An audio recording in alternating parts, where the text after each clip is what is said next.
Automation Robotique, ça a été créé en 1983 par deux ingénieurs, Christian Closset et Michel Montulet.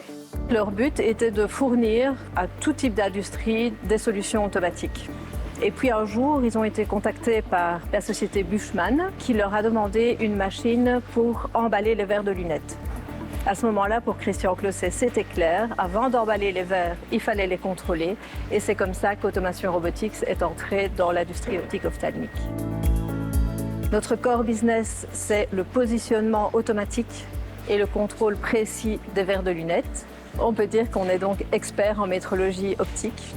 Et à côté de ça, on propose aussi des solutions automatiques pour le traçage des verres, le blocage, la gravure et l'emballage.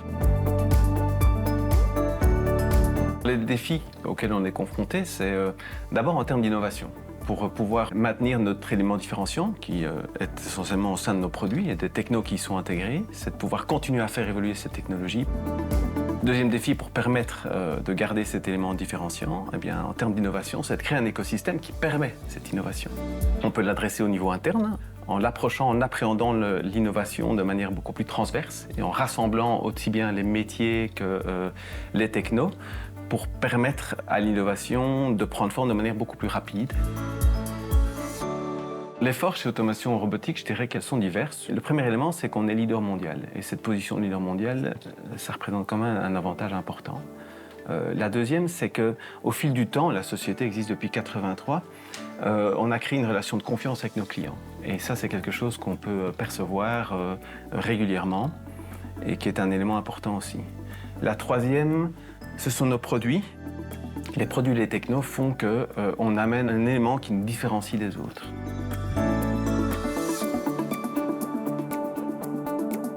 On vient de terminer ici la clôture en juin 2023 avec une augmentation de notre chiffre d'affaires de 23%, ce qui est quand même une augmentation double chiffre intéressante, avec des résultats nets qui sont aussi en nette progression. Nos clients se répartissent en deux groupes principaux. D'une part, les usines qui fabriquent des verres de stock, donc qu'ils soient finis ou semi-finis. À quelques exceptions près, ceux-ci se trouvent plutôt en Asie, en Amérique latine. Et à côté de cela, il y a les laboratoires de prescription. Donc ça, c'est la majorité de notre business actuellement. Alors, le plan de rachat par le personnel a débuté il y a 3 ans, quand le fondateur d'AR, Christian Closset, a décidé de prendre sa retraite. Il n'a pas souhaité vendre à un groupe étranger, de peur de voir l'activité être délocalisée. Elle est basée à Verviers. Et en fait, là, à ce moment-là, il a eu l'idée de transmettre la société à son personnel. Son humanisme et son abnégation du profit ont permis d'élaborer un plan de management buyout très innovant. On a à ce moment-là créé un écosystème de groupe pour permettre le rachat, où les actionnaires historiques ont amené le capital d'AR et de ses 4 filiales. Et d'un autre côté, les futurs employés actionnaires ont créé une société qui s'appelle AR Partner, qui a tout de suite pris 20% du capital d'AR Holding, aux côtés de Wallonie Entreprendre, qui a pris 25% des parts.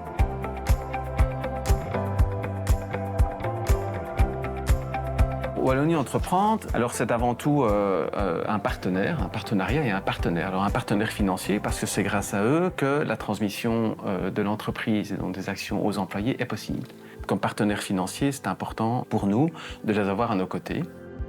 Wallonie Entreprendre, c'est aussi une personne qui fait partie du conseil d'administration et qui nous permet de temps en temps de sortir le nez du guidon, de nous amener d'autres perspectives, de nous challenger sur des aspects stratégiques et aussi de nous mettre en contact avec d'autres sociétés de la région, là où des alliances font sens.